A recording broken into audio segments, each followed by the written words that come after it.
Assalamualaikum warahmatullahi wabarakatuh. Selamat sore, teman-teman mahasiswa sekalian.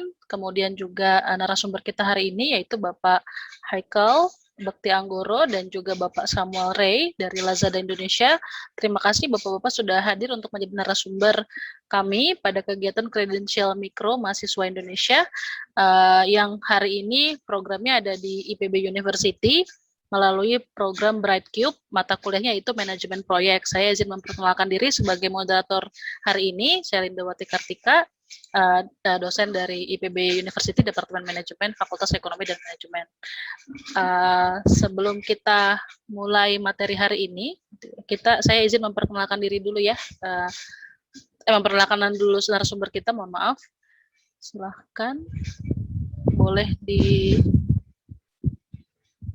share.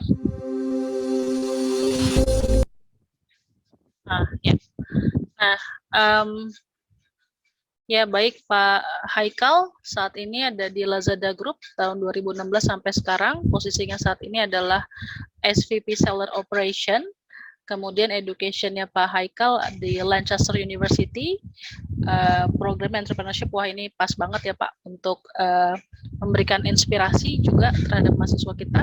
Kemudian berikutnya yang kedua adalah Pak Samuel Ray. Next, host, ya. Pak Samuel Ray, yaitu saat ini Employer Branding Manager di Lazada Group. Nah, Pak Samuel nanti dan Pak Haikal akan memberikan materi selama kita kurang lebih akan 1,5 jam lebih ya ke depan. Dan nanti teman-teman mahasiswa boleh bertanya setelah sesi materinya selesai ya. Jadi kalau sebelumnya bisa menulis di chat box, nanti akan dibacakan pada saat sesi question and answer. Nah, mungkin Pak Samuel dan Pak Haikal, saya izin dulu memperkenalkan tentang Bright Cube ini.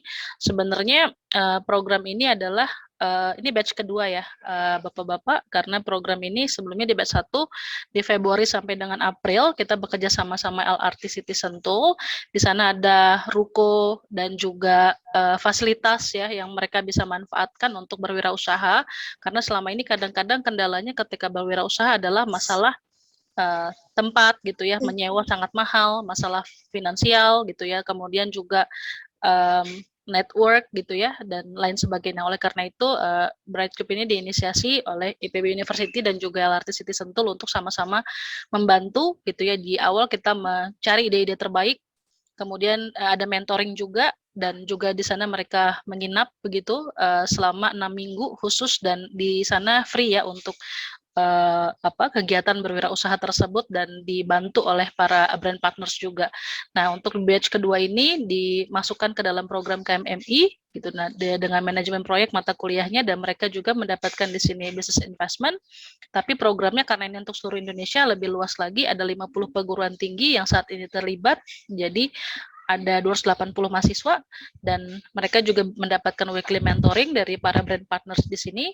Dan juga ada weekly webinar yang dari Lazada salah satunya, kemudian juga nanti mereka akan dapatkan credit earning, dan juga ada sertifikasi dari Badan Nasional Sertifikasi Profesi untuk online marketers gitu. Jadi mereka ini akan berjualan, salah satunya platform yang dipakai adalah Lazada untuk mereka berjualan online produk-produk, ada yang produk sendiri ataupun juga produk yang dikerjasamakan dengan brand partners, dan mereka punya toko online sendiri juga gitu. Mungkin itu sedikit introduction dari saya, Pak Haikal dan Pak Samuel. Sekali lagi selamat datang, dan mungkin untuk yang pertama saya berikan kesempatan ke Pak Haikal dulu materinya. Silahkan. Baik, terima kasih. Suara saya terdengar jelas ya? Terdengar Pak Haikal. Oke, baiklah saya mulai dulu. Assalamualaikum warahmatullahi wabarakatuh. Waalaikumsalam. Sebelumnya perkenalan dulu, nama saya Haikal Bekti Anggoro, saya Senior Vice President Seller Operations di Lazada Indonesia. Sudah sekitar hampir 5 tahun saya bekerja di Lazada. Terasa perbedaannya dulu waktu Lazada masih kecil, sekarang udah lumayan besar lah ya. Masih banyak pesaingnya di Indonesia, bersama dengan banyak e-commerce lainnya membangun ekosistem untuk teman-teman UMKM berjualan online di Indonesia. Nah, hari ini saya diminta untuk sharing sedikit saja mengenai gimana cara kita membangun traffic atau istilah luasnya marketingin tokonya kita yang berjualan secara online. Nah, saya sudah siapkan sedikit presentasi untuk hari ini, tapi saya rasa nanti intisari atau knowledge insight yang paling banyak bisa didapat itu berasal dari sesi Q&A-nya nanti. Jadi untuk Q&A, monggo dipersilahkan sekali. Yang kedua juga saya hari ini didampingin oleh employer branding manager kita yaitu Pak Samuel atau Sam. Sam ini salah satu muka populer di kantor kita dan beliau spesialisasinya memang di bidang sosial media. Jadi beliau nanti akan sharing-sharing sedikit karena buat kami untuk yang mau bawa seller baru penting sekali bahwa tidak bisa rely, tidak bisa hanya bergantung pada platformnya, tetapi juga bergantung pada cara membawa trafficnya sendiri, yaitu salah satunya melalui sosial media. Sehingga nanti Sam akan sharing lebih banyak dan juga nanti di sesi akhir bisa Q&A bareng sama Sam dan saya juga. Saya minta izin ya Bu ya untuk sharing screen saya sebentar. Silakan.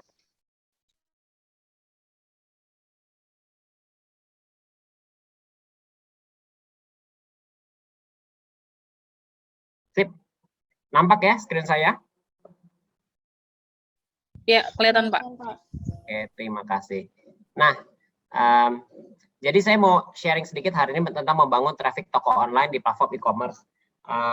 Sebenarnya sangat sederhana, saya rasa teman-teman di sini juga sudah banyak mengetahui dari belajar di YouTube atau emang sudah belajar, misalkan kalau di Lazada berarti sudah membuka Lazada University dan tempat-tempat lainnya. Tapi saya ingin mereinstate aja apa aja yang penting untuk membangun traffic di toko online di platform e-commerce. Dan ilmu yang saya sharing hari ini tidak hanya eksklusif di Lazada Indonesia, tetapi juga bisa diterapkan ketika berjualan di platform-platform lainnya. Kami di Lazada pun mengakui kok bahwa banyak sekali pedagang online itu bunglon, alias dia tidak hanya beroperasi di satu toko, di satu platform e-commerce, tapi bisa di 2, 3, ditambah sosial medianya dan lain-lainnya. Ya, saya Oke, nah saya ingin menyampaikan saja bahwa tidak ada pakem pasti sukses berjualan online, harus selalu mencoba dan berevolusi. Ada banyak kelompoknya, ada geng yang bilang jualannya harus volume, ada geng yang bilang volumenya dikit, yang penting cuan alias marginnya gede. Itu terserah tergantung model bisnisnya. Terus yang saya bilang juga adalah ketika memulai berjualan online, trimester pertama sangatlah krusial. Komitmen penuh untuk fokus berjualan di e-commerce. Kenapa penting? Karena semua e-commerce, nanti saya bahas juga, itu sudah dimotorin oleh namanya algoritma. Artinya, ketika Anda menyanyiakan 3 bulan paling awal ketika berjualan online, dan algoritma kita mendetek bahwa ini tokonya kayak nggak serius-serius amat nih, konversinya jelek, barangnya cuma dikit. Sudah itu wassalam, tokonya akan agak sulit untuk dibangkitkan kembali kalau di awal-awalnya udah melesat. Jadi trimester pertama sangatlah krusial, sama seperti ibu hamil, yaitu momen paling penting untuk pertumbuhan anaknya, bahwa trimester pertama sangatlah krusial. Nah, ada beberapa quote yang menarik menurut saya.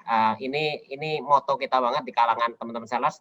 Pengalaman adalah pelajaran terbaik, pengalaman kompetitor adalah pelajaran yang lebih baik. Artinya di e-commerce tidak boleh malu-malu untuk nyontek apa yang dilakukan sama toko sebelah atau sharing belajar dari teman-teman seller. Itu penting banget yang pertama. Istilahnya kalau tahu ATM amati, tiru, modifikasi.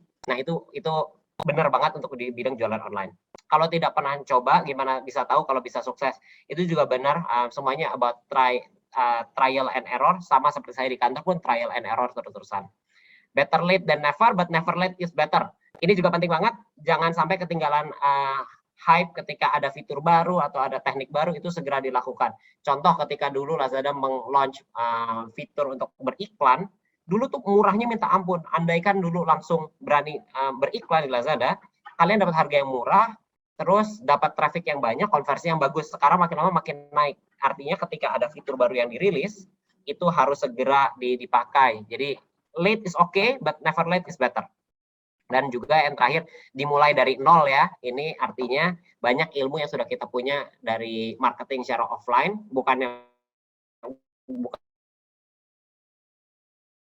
cara berpikirnya kita tentang jualan online. Karena kuncinya adalah untuk evolusi. Nah, jadi pelajari teorinya, lakukan prakteknya, perhatikan taktiknya. Kenapa saya masukin taktik? Karena dari sesama teman-teman seller tuh banyak aja yang secara keilmuan kita sebagai pegawai di kantor, kita kayaknya nggak ngajarin ilmu ini. Tapi ternyata ini ilmu baru yang di-develop oleh teman-teman seller sendiri.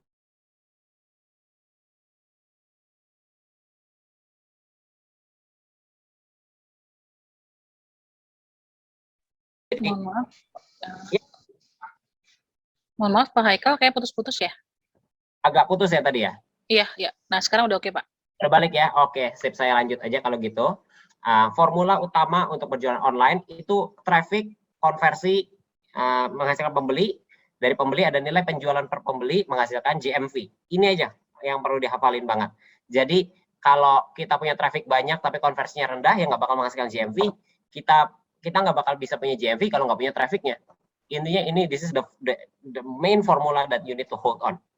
Dan dua yang hari ini kemungkinan kita bakal bahas banyak adalah di sisi traffic sama di sisi konversi, dua ini. Nah, e-commerce itu sekarang sudah dimotorin oleh algoritma, sehingga tingkat konversi menjadi penting untuk traffic. Nah, ini saya memberikan contoh aja. Yang di kiri ini traffic-nya misalkan punya, ini anggap 100%, lalu punya tingkat konversi yang rendah, sehingga pembelinya lebih kecil. Apa yang terjadi ketika e-commerce ini sudah dimotorin algoritma? Algoritmanya bakal belajar di setiap detik, setiap menit, setiap saat, dan dia akan memberikan feedback bahwa, Algo, ini produknya konversinya rendah, kurangin exposure-nya, kasih ke toko lain yang lebih bagus. Ingat, Anda nyaris tidak mungkin menjadi satu-satunya toko paling unik di e-commerce di Indonesia.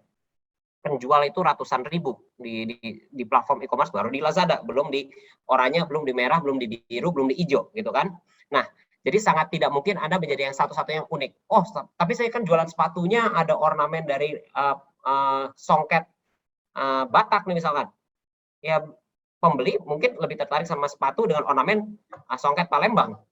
Bisa aja gitu kan. Artinya harus diperhatikan banget tingkat konversinya. Kalau konversinya rendah, ini algonya bakal mendetek, oh ini tokonya kurang oke nih, kita direct trafficnya ke tempat lain lagi. Hasilnya adalah traffic menurun, trafficnya mengecil, dengan tingkat konversi yang sama, pembeli pun makin mengecil, traffic menurun, pembeli menurun. Ini yang harus dihindari banget, sehingga saya di sini mau menekankan bahwa eranya kayak, inject traffic sebesar-besarnya, tanpa memperhatikan konversi, itu sudah berakhir di sekitar 2 tahun terakhir ini. Yang lebih penting adalah jaga tingkat konversi, karena kalau tingkat konversinya oke, traffic Anda akan tumbuh secara natural. Ini contoh selanjutnya, trafficnya 100%, tingkat konversi bagus, pembelinya juga oke nih, lumayan banyak nih. Apa yang terjadi? Algoritma bakal mendetek bahwa, this is a good traffic, this is a good store. Ini produk konversinya oke juga, yuk expose lebih banyak biar konversi platform makin oke. Kan saya sebagai yang punya platform, saya yang pegawai Lazada, bukan yang punya, bahwa Lazada kan ingin semakin banyak terjadi transaksi di platform saya nih. Nah, kalau ini toko bagus, cara meningkatkan konversi di platform saya adalah dengan mendirect traffic ke toko-toko yang memiliki konversi yang bagus. Sehingga ini yang kita lakukan juga. Ini toko yang kita push supaya konversinya supaya konversi di platformnya bagus, tokonya pun makin banyak pembelinya. Nah, traffic naik, pembeli naik. Ini yang perlu dicatat banget, bahwa selalu monitor tingkat konversi. Makanya dibahas tadi, tidak bisa kita bahas traffic dan konversi sebagai dua entitas yang terpisah sekarang, bahwa Anda tidak bisa bangun traffic tanpa punya konversi yang bagus. Anda tidak bisa punya, kalau Anda punya konversi yang bagus, traffic Anda harusnya otomatis makin lama makin naik juga. Nah, di mana cara dapat traffic paling gampang di platform e-commerce? Ingat, 50% orang di Indonesia ketika mereka berbelanja secara online pasti mengklik si tempat untuk melakukan pencarian. Artinya, barang Anda harus mudah dicari dulu. Modul-modul lainnya yang terdapat di platform e-commerce, mau ikutan campaign, mau di paling bawah ada hanya untukmu, atau ada modul-modul lainnya, itu kan semuanya dimotorin sama algoritma. Artinya, performa Anda di pencarian itu sangat bergantung pada kemunculan produk Anda di tempat-tempat lainnya, di aplikasi Lazada maupun aplikasi e-commerce. Jadi yang paling penting banget adalah pencarian Anda beresin terlebih dahulu. Itu nanti kita bahas sedikit hari ini. Dan yang kedua, untuk konversi, apa sih yang paling berpengaruh untuk konversi para online shopper? Saya yakin di sini yang suka belanja online juga bisa pasti mengaku ini. Satu adalah harga barangnya, dua adalah ongkos kirimnya. Udah, dua ini yang paling penting banget. Tentu ada ketiga, ada trust, ada review dan rating, ada pengiriman segala macam. Tapi nomor satu dan nomor dua adalah harga barangnya dan ongkos kirimnya. Dua ini. Intinya mah total uang yang keluar dari dompetnya customer saat check out. Itu yang perlu selalu diingat kita sebagai sellers. Misalkan, oh gue bisa nih nurunin harga, tapi ongkir gue 20.000. Yang mendingan ke toko sebelah yang mungkin harga lebih mahal dikit, tapi ongkirnya lebih murah. Atau saya, udah nawarin gratis ongkir, tapi setelah dihitung-hitung harga barang saya masih lebih mahal dibandingin toko sebelah yang murah, plus ongkirnya juga oke. Jadi dua ini yang penting banget, harga barangnya, ongkos kirimnya. Nah harga barang juga ada, bisa ditambahin voucher, bisa ditambahin bundling, dan segala macam. Tapi itu belakangan, yang penting jumlah uang yang keluar dari dompet customer saat check out. Itu penting banget untuk konversinya nanti. Jadi hari ini ada konsep penjualan online, ada 3 aja yang akan di-share, yaitu konten, pricing, dan promotion, dan terakhir adalah customer engagement. 3 ini. Sama, konten artinya kalau saya punya toko offline, gimana saya menata, mempercantik barang-barang saya, menata barang-barang di rak, sehingga orang yang masuk ke toko saya impress, wah senang nih sama di toko, kayaknya keren banget. Pricing dan promotion adalah ketika saya ngeliat barangnya, saya ambil nih tag harganya, ini tuh berapa nih harganya, bagus atau enggak, saya bakal beli atau enggak. Percuma saya kalau misalkan saya masuk ke Zara, terus di Zara ternyata lagi nggak ada sale, mungkin saya keluar lagi, walaupun toko Zara indahnya minta ampun. Jadi pricing and promotion penting juga. Dan yang ketiga adalah gimana saya membangun relationship antara saya dengan toko saya. Kerasa kan biasanya kita kalau masuk toko, terus kecuali tokonya bagus banget, kalau kita dijudesin sama yang punya toko atau sama SPG-nya, jelas kagak mau belanja. Nah, jadi ini juga membangun customer engagement-nya, yaitu gimana cara kita membuat koneksi antara customer dengan sellernya. Nah, saya go through kenapa konten penting, price and promotion penting, customer engagement penting. Pertama adalah konten. Nah, saya bilang permasalahan paling besar, saya berani ngomong ini, bagi teman-teman yang jualan online, itu mereka merasa bahwa dengan ngupload produk itu udah kayak pil ajaib untuk naikin orderan saya jadi sukses karena saya udah ngupload produk. Enggak, saya tekanin enggak. Listing produk tidak akan pernah cukup. Tidak akan pernah cukup. E-commerce bukan pil ajaib. Sekarang Anda berhadapan dengan ratusan ribu UMKM yang berada di platform e-commerce. Kalau semua orang bisa dengan listing bisa kaya, di Indonesia miliarder udah nambah banyak banget gitu kan. Nah, yang penting adalah bagaimana cara barang saya bisa ditemukan dan menarik pelanggan. Nah, ini ada beberapa trik yang saya sampaikan. Ada beberapa bakal saya sampaikan secara verbal, jadi mohon dicatat aja. Satu, foto produk harus jelas, latar belakangnya putih, dan kalau bisa beberapa sisi nih. Jadi saya misalkan jualan koper, oke, kopernya kelihatan cantik nih di depan. Seberapa gede sih kopernya? Saya foto dekat sama kaki saya, oh ternyata sepinggang doang nih. Terus saya tambahin lagi fotonya setelah saya buka selerekannya di dalamnya bentuknya seperti apa. Jadi itu penting banget untuk ketika saya membuat judgement ketika membeli konten. Itu yang paling pertama, fotonya harus jelas. Tapi itu tidak terlalu mempengaruhi bagaimana barangnya ditemukan. Kemungkinan mempengaruhi ketika orang ngelihat di hasil pencarian, wah ini kayaknya lebih likely untuk saya klik nih. Tapi untuk barangnya bisa ditarik terlebih dahulu, bisa muncul, yang penting adalah judul produk yang lengkap dan mudah dipahami. Judul produk ngaruh banget. Jangan Anda jualan Citato, terus tulisnya cuma Citato 250 gram jagung bakar gitu. That will not work gitu. You need to write kayak benar keripik tentang gurih dan renyah, Citato 250 gram rasa jagung bakar, apalah udah gitu kayak cemilan enak, apapun itu ditambahin aja tuh di judul selama nggak berbohong. Intinya ada 4 elemen yang harus ditulis di judul. 1, mereknya, atau kalau nggak ada mereknya, nama tokonya, merek atau nama toko. 2 adalah kata kunci kategori. Kata kunci kategori itu apa? Itu kata yang kalau kita pikir dari sudut pandang customer, orang ngetik ini untuk menemukan barang saya. Jadi makanya tadi harus tulis keripik kentang atau cemilan, karena itu kata kunci kategori. Ketiga adalah tipe produknya, seriesnya misalkan Citato, I don't know, seri apalah, tidak tahu ya namanya serinya, misalkan yang keriting, yang bergelombang bukan yang lurus, serinya apa. Dan yang keempat adalah kalau misalkan jualan elektronik ataupun masukin tipe produknya juga. Tipe produk tuh jadi kayak kodenya. Jadi kalau ada juga orang yang udah tahu nih saya mau beli apa, saya ketik aja kode SKU-nya, itu juga perlu dimasukin di judul produknya. Nah, jadi contoh di sini super hand mixer nih, kata kuncinya hand mixer.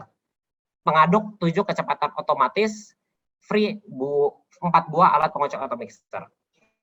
Nah, udah gitu yang penting juga tadi selain 4 yang tadi adalah fitur utama. Fitur utama di sini adalah 7 kecepatan otomatis. Jadi itu juga harus ditulis juga di dalam judul. Jadi fitur utama atau atribut kita nyebutnya. Nah, judul produk itu ngaruh banget. Selain judul produk, saya nggak tulis di sini, ada 2 lagi, yaitu detail produk. Jadi kan kalau saya upload produk pasti ditulis tuh apa namanya, oh mereknya apa, warnanya apa, bahannya apa, segala macam, itu harap diisi karena itu penting. Yang kedua, selain itu adalah ketika saya listing produk, pastikan saya listingnya di kategori yang tepat. Di kategori yang tepat tuh artinya kalau saya jualan mixer, ya masukin di kategori mixer, jangan masukin di kategori TV. Karena apa? Karena algoritmanya kita, kalau ada orang ngetik mixer, pasti barang yang dicari adalah dari kategori mixer, nggak bakal saya tarik dari barang-barang dari kategori TV. Nah, kalau ada ngelisting mixer Anda di kategori TV, ya kagak akan muncul itu barang. Jadi penting banget untuk satu, judulnya produk yang lengkap dan mudah dipahamin, taruh detail produk yang komplit, daftarkan di kategori yang tepat. Nah, itu 3. Nah, udah gitu halaman depan toko juga penting. Halaman depan toko itu sama kayak kalau saya baru berada di depan tokonya Zara nih, atau baru masuk Zara nih di mall. Nah, yang penting adalah satu, akses langsung ke produk-produk jagoannya. Ada alasannya kenapa di depan Zara itu yang ditampilin adalah yang selalu yang sale, karena itu yang jagoan, yang putaran barangnya cepat nih. Yang kedua, selalu dipajang di etalase depan tuh kayak ada clearance atau apapun istilahnya, karena customer cinta dengan diskon dan promo buat mereka terpikat. Yang ketiga adalah di etalase tokonya, kadang-kadang bingung kan, ngapain sih lu Zara Indonesia jualan jaket musim dingin di Indonesia? Kagak ada musim dingin di Indonesia, lu pakai jaket yang banyak bulu-bulunya yang ada keringetan gitu kan, kayak sauna. Nah, tapi itu adalah buat dia memberikan sentuhan, menunjukkan brandnya, menunjukkan wahnya gitu kan. Itu juga penting untuk menampilkan gambar-gambar yang bagus dari barang-barang yang ada di toko saya untuk memberikan sentuhan, menunjukkan brandnya kita. Terkesan sangat sederhana, tetapi konten merupakan hygiene factor yang harus selalu dimaksimalkan. Ini cost you Rp0, cost you just time, but believe me, this is worth investing to do. Instead of hanya ngupload barang, fotonya 1, judulnya 3 kata. Please do not do that. Instead, invest your time to do this.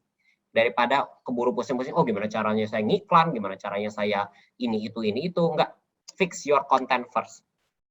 Ini quote yang saya dapat dari salah satu seller Lazada, waktu itu umurnya masih di bawah 25 tahun, waktu kantor Lazada masih di Kuningan.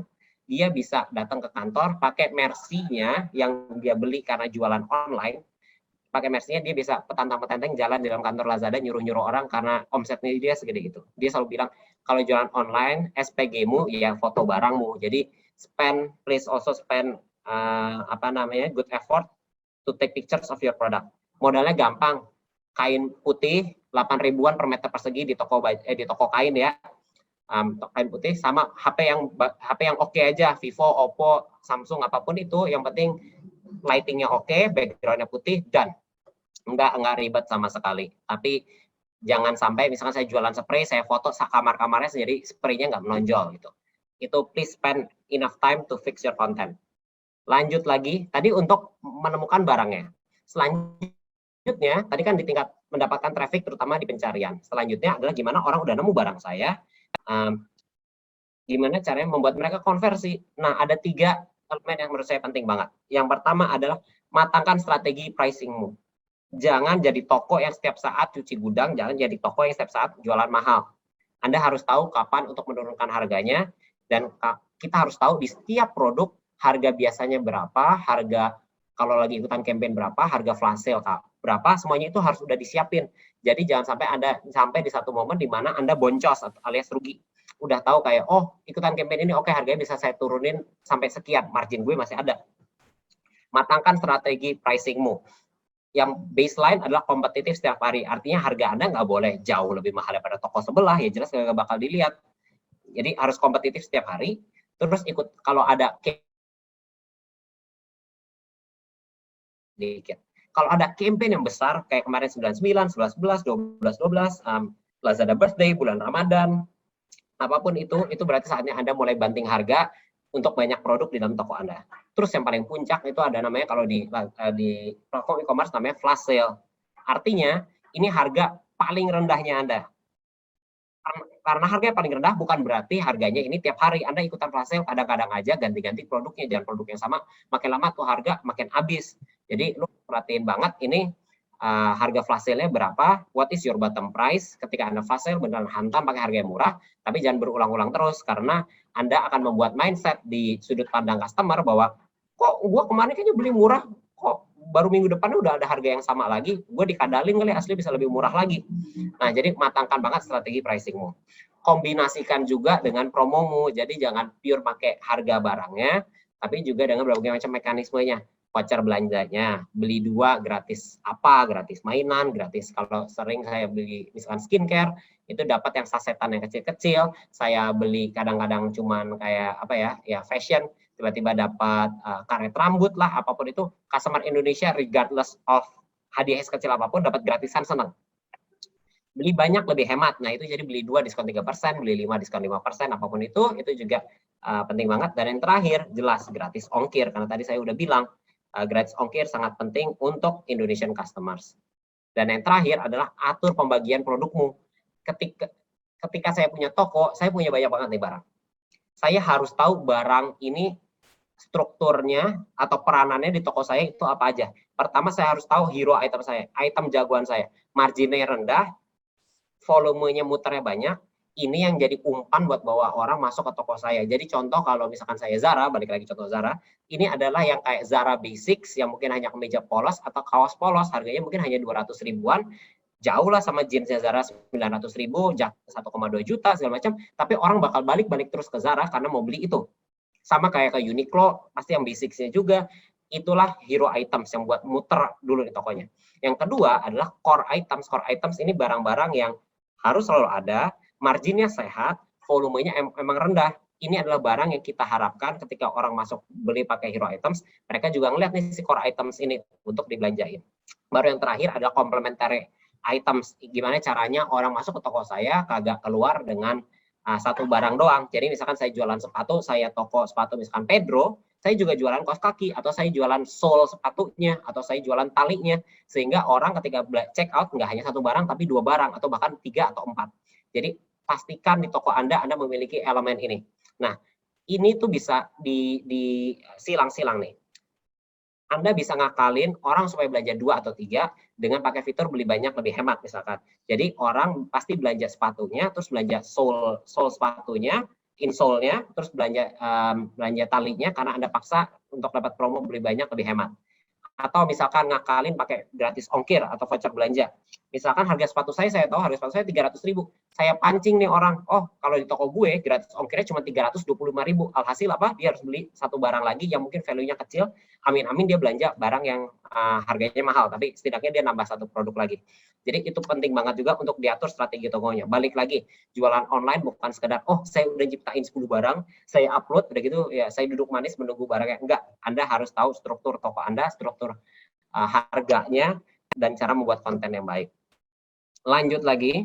Nah, oh ya sorry, ini ya bener banget. Gile kalau harus potong harga terus boncos bos. Ya bener, kalau nggak tahu cara mainin strategi pricingnya, nggak paham cara ngitung marginnya, semuanya dibuat hero items, bukan nggak ada core, nggak ada yang ngasilin margin, ya boncos. Tapi ini adalah pintar-pintarnya kita sebagai entrepreneur untuk mengatur barang-barang kita jual di toko kita.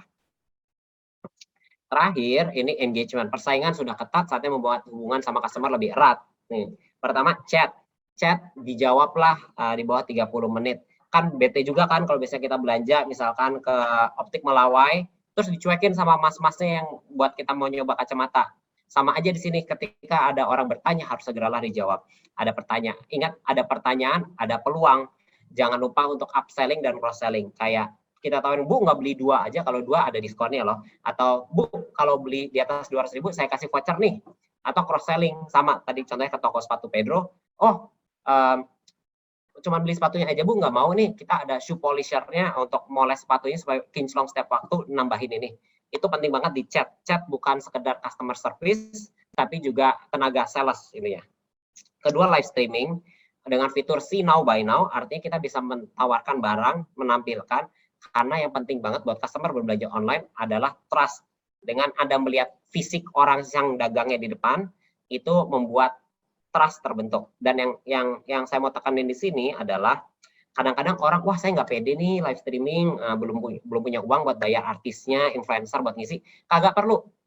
Saya bilang mulai dari diri Anda sendiri. Yang paling tahu produk Anda adalah ya Anda sendiri, tahu ke segala macam.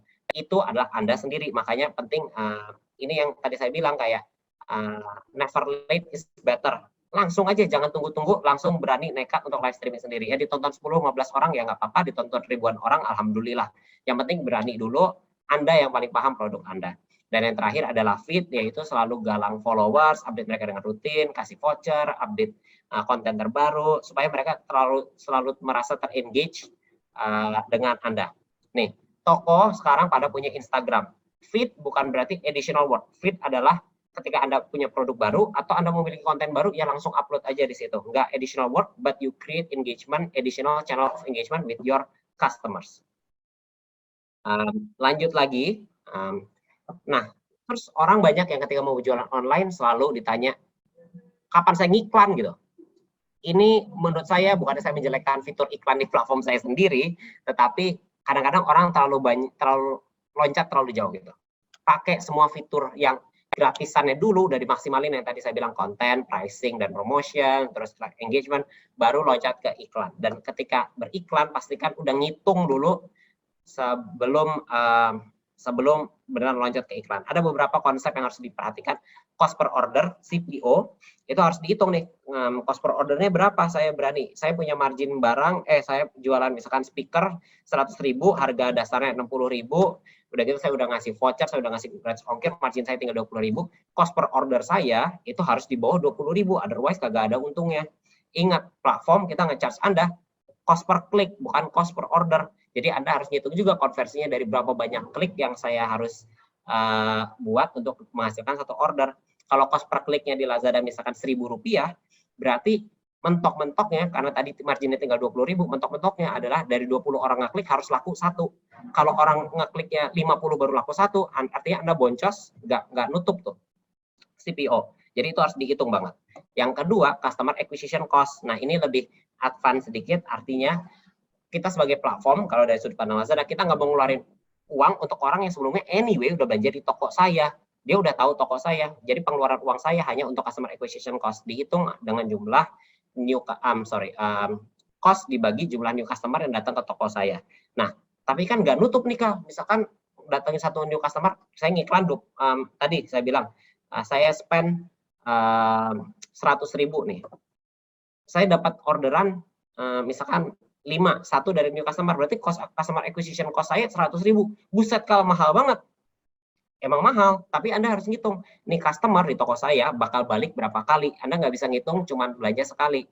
Tapi kalau toko Anda emang cuma belanja sekali, berarti there is something wrong with your store. Gitu. You need to make your customer buy again and again and again and again. Tapi kalau ngitung customer acquisition cost-nya, misalkan saya tahu orang bakal belanja toko saya 3 kali nih. Jadi tadi margin saya biasanya di 20.000. Berarti saya sebenarnya bisa nge-afford customer acquisition cost up to Rp60.000 instead of just Rp20.000 tadi ngitung pakai cost per order. Karena saya yakin dia akan belanja kedua, dia akan belanja ketiga, sehingga eventually after few weeks or months nutup nih modal saya untuk acquire customer ini. Yang ketiga ini penting, yaitu konsep incremental. Incremental itu artinya bisa incremental CAC, bisa incremental CPO, apapun itu incremental artinya saya kalau nggak nge-spend pakai iklan, sebenarnya saya udah dapat new customer berapa nih? Misalkan nih, saya spend 0. Saya punya new customer setiap hari 20 orang. Saya nge-spend besok 100 ribu gitu. Terus sekarang new customer saya jadi 21. CAC saya bukanlah 100.000 dibagi 21. CAC saya, customer acquisition cost saya adalah incremental, yaitu additional that 1% dibagi additional spend yang saya keluarin 100.000, berarti CAC-nya 100.000, bukan 100.000 dibagi 21.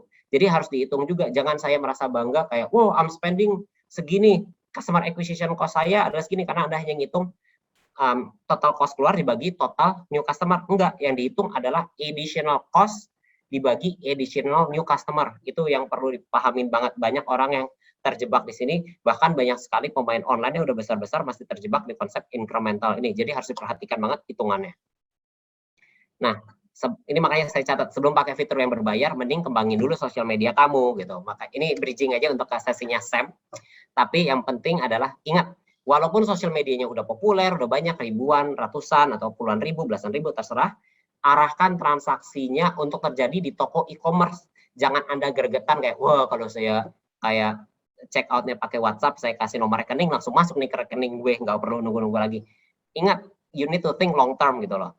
Kayak pastikan terjadi check out di toko online. Karena apa? Kalau dia check out di toko online, Anda bisa dapat record jumlah transaction-nya, Anda bisa minta rating dan review-nya, dan semua itu sehingga di toko online Anda udah ada catatannya, udah ada track record-nya. Dan ingat, algoritma sangat bergantung sama tingkat konversi. Kalau Anda bawa satu orang yang udah matang banget nih dari sosial media, tinggal check out, oh Pak, belanjanya di Lazada ya, atau belanjanya di oranye, merah, biru, hijau, terserah, belanja ya di situ. Anda membawa orang yang satu traffic yang tingkat konversinya 100%, dan itu membantu membump up banget algoritma toko Anda. Jadi itu pesan terakhir sebelum saya handover ke Sam. Poin penting dari saya, satu, nggak ada pakem sukses jualan online, harus coba terus yang cocok buat tokonya. Kedua, dapetin traffic, tapi selalu perhatikan konversinya. Yang ketiga, 3 area yang untuk memulai dan diperhatikan, yaitu konten, promosi dengan harga, dan juga engagement. Itu aja dari saya hari ini. Saya kembalikan kepada moderator untuk selanjutnya dilanjut oleh Sam. Thank you. Baik, makasih Pak Haikal atas tadi penjelasannya. Berarti nih teman-teman banyak sekali nih ilmunya ya dari Pak Haikal gitu ya. Jadi buat teman-teman yang kayaknya tokonya masih sepi-sepi gitu ya, gimana cara naikin trafficnya, tadi tips-tipsnya pastinya sangat berharga dari Pak Haikal, dan kita akan melengkapi lagi tipsnya tersebut agar toko kalian makin ramai ya dari Pak Samuel. Silahkan Pak.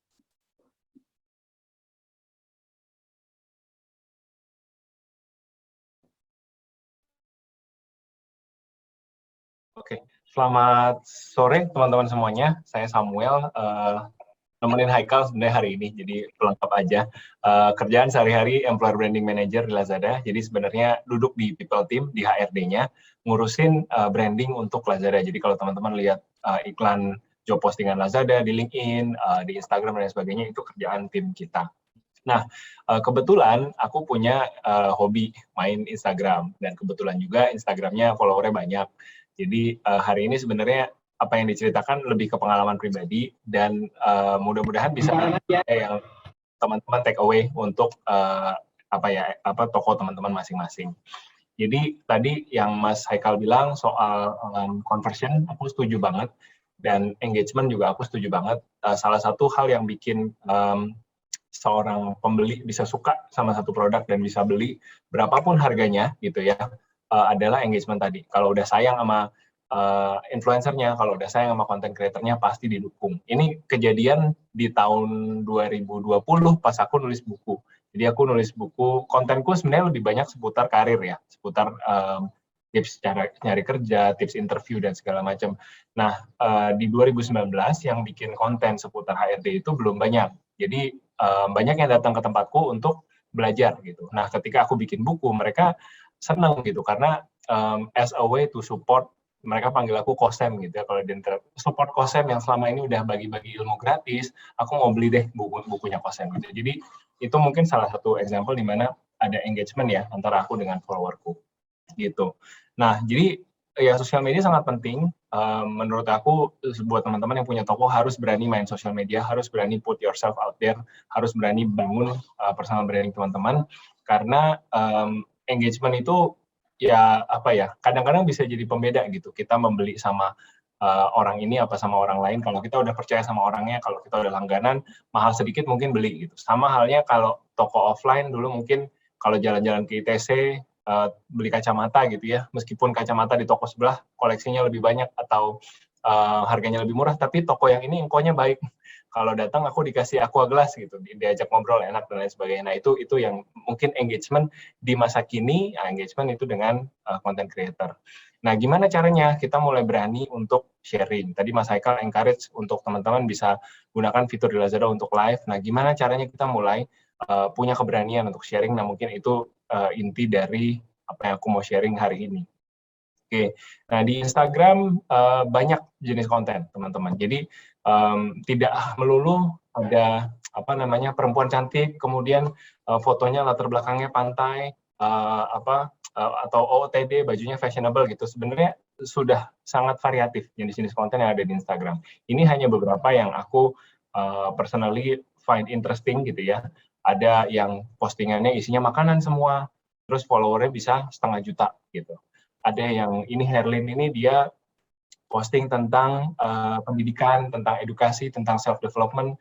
Jadi dia banyak berbagi tentang background dia juga gitu, bahwa dia seorang Indonesia yang underprivileged, tidak punya keluarga, tidak datang dari keluarga yang berada, tapi dia berhasil dapat beasiswa ke Taiwan dan ke Jerman, dan orang suka dengan ceritanya gitu. Ada followernya juga. Kemudian ada yang isinya hanya foto-foto hewan gitu, hewan peliharaan, foto anjing. 4,5 juta follower. Kemudian ini yang sebelah kanan mungkin banyak yang kenal, Lexi ya, Alexander Tian. Dia ya terakhir kali aku cek udah 500.000 lebih followernya. Angle-nya travel, jadi dia cerita tentang travel, zodiak gitu ya. Jadi nggak selalu semua konten harus berat dan berfaedah, justru segala macam ada. Kalau kalian cuman produknya seputar pets, mungkin bisa cerita soal binatang peliharaan, tips-tips merawat binatang peliharaan. Jadi pada intinya gimana caranya kita memberikan value buat audiens yang memfollow konten kita. Itu yang teman-teman bisa coba pikirkan. Dan kemudian harus bisa menjawab pertanyaan ini, kenapa sih kita harus follow atau beli dari kamu gitu. Ini aku akan follow up dengan ini ada satu framework ya. Sebenarnya ini lebih ke marketing sebenarnya. Jadi ada satu penulis buku namanya Simon Sinek, judul bukunya Start with Why. Ada 3 lingkaran di sini, what, how, dan why gitu ya. Mungkin kalau analoginya toko adalah what-nya, kamu sama-sama jualan handphone misalkan. How-nya belinya lewat Lazada gitu. Tapi why-nya kenapa why mesti beli di kamu, bukan di toko handphone sebelah. Nah, itu yang aku percaya kita bisa develop dengan personal branding. Itu yang menyebabkan influencer-influencer seperti Titan Tyra, Lizzie Para, mereka bisa sukses menjual makeup yang sebenarnya secara notabene beda-beda tipis gitu. Warna merahnya, kalau bilang lipstick merahnya Lizzie Para yang terkenal banget, aku nggak tahu mereknya apa, tapi istriku pakai, itu sebenarnya kan merah ya merah gitu, tapi somehow orang beli dari dia, orang percaya sama dia, suka dengan cerita perjuangannya Lizzie Para yang tadinya orang kantoran juga, terus mulai merintis brand makeup dan sukses seperti sekarang. Orang suka gitu, jernih kesulitannya dia dan segala macam. Dan dia berbagi hal tersebut dengan followernya. Jadi ini yang akhirnya membangun kedekatan dengan followernya. Titan Tyra juga gitu. Awalnya dia cuman tester makeup, jadi ngetes makeup di video YouTube-nya, sharing aja seputar hari-harinya gitu. Tapi ya itu orang-orang suka gitu dan relate dengan itu. Jadi yang mungkin menghalangi teman-teman untuk sharing ya di media sosial adalah mungkin berpikir bahwa saya baru tahu segini gitu. Misalkan dari skala 1 sampai 100 saya baru tahu 30. Saya takut diketawain sama yang tahu 80. Tapi teman-teman tidak sadari bahwa ada orang-orang yang cuma tahu 20 yang kalau nonton konten teman-teman udah terinspirasi. Udah hebat banget si Samuel gitu. Kayak aku gitu bikin konten seputar karir. Ya aku diketawain sama HR director yang mungkin pengalamannya udah 20 tahun gitu. Buat mereka mungkin apa yang aku sharing basic sekali, tapi ternyata yang aku bagikan bisa membantu banyak job seeker. Dan job seeker ini akhirnya jadi loyal fans yang juga bantu akun aku untuk bertumbuh. Jadi pesannya adalah tidak perlu berpikir kita nih ya toko kecil lah atau belum tahu apa-apa gitu. Kita nggak pernah tahu. Kalau kita nggak buka, kita nggak share diri kita sendiri keluar, kita nggak pernah tahu reaksinya penonton akan seperti apa. Gitu. Nah ini sayangnya nggak jalan sama Lazada nih. Ini juga another example ya yang menurutku cukup sukses. Mereka dibawa sama si Oren, kompetitor kita ke New York gitu ya. Dan yang dimainkan adalah rasa bangganya orang Indonesia. Orang Indonesia kan kalau melihat orang Indonesia yang sukses di luar negeri kayaknya gimana gitu ya. Padahal kan kalau kita pikir-pikir ini kan mereka cuma beli spot iklan doang. Asal ada duit bisa nongol di situ. Saya juga besok mau nongol di Times Square, kalau saya bayar saya bisa nongol. Gitu. Tapi yang dimainkan adalah emosionalnya penonton gitu. Mereka ambil tokoh-tokoh seperti Arif Muhammad nih, kalau teman-teman tahu, kalau mau belajar jualan handphone dia juga menarik, tokonya bisa follow cuan-cuan.id di Instagram. Ini toko handphone tapi bahasanya gaul gitu. Ya, kontennya agak-agak maaf kata ngehe gitu ya. Jadi menarik untuk di-follow secara konten sendiri gitu. Nah, dia jualan handphone, sering-sering ngasih diskon juga. Nah, terus ya ini, dia pakai influencer, mereka bawa Luna Maya, mereka bawa, ya ini nama-namanya saya juga nggak hafal semuanya, tapi Erigo ini akhirnya memposisikan diri seolah-olah, oh kalian membawa Indonesian Pride ke luar negeri. Padahal yang bayar bukan Erigo, yang bayar itu si Oren gitu kan, bukan dengan uang orang Indonesia, itu uang dari Cina gitu kan, pasti pakai uang investor kan bayar ini semua gitu. Tapi ini dilakukan dan berhasil. Campaign ini membawa orang Indonesia leverage brand ini kayaknya jadi penasaran gitu. Padahal kalau kita lihat brandnya Erigo juga ya biasa gitu, sweater kaos biasa dengan harga mirip-mirip distro-distro yang di Bandung. Jadi sweaternya 8.000, 9.000, bukan high fashion. Kalau tadi Mas Haikal banyak pakai contoh Zara, itu kan semi high fashion gitu. Sebenarnya Erigo bukan di situ placementnya, tapi dengan membawa campaign seperti ini mereka meningkatkan derajat brandnya gitu. Ini contoh yang menurutku cukup berhasil memanfaatkan KOL dan public space. Jadi nah, Erigo oke lah, cerita yang nunjau di sana gitu. Gimana teman-teman bisa mulai? Nah, aku mau menyarankan, ini dari platform yang aku tahu, ada namanya Instagram Story. Teman-teman sharing aja. Sharing hari teman-teman, sharing pengalaman teman-teman, sesuai dengan angle toko yang teman-teman jual. Misalkan jualan kebutuhan, ada satu toko namanya Rabbit apa gitu ya, dia jual buku anak-anak. Jadi mereka produksi buku anak-anak sendiri made in Indonesia, Rabbit Hole kalau nggak salah, Rabbit Hole ID.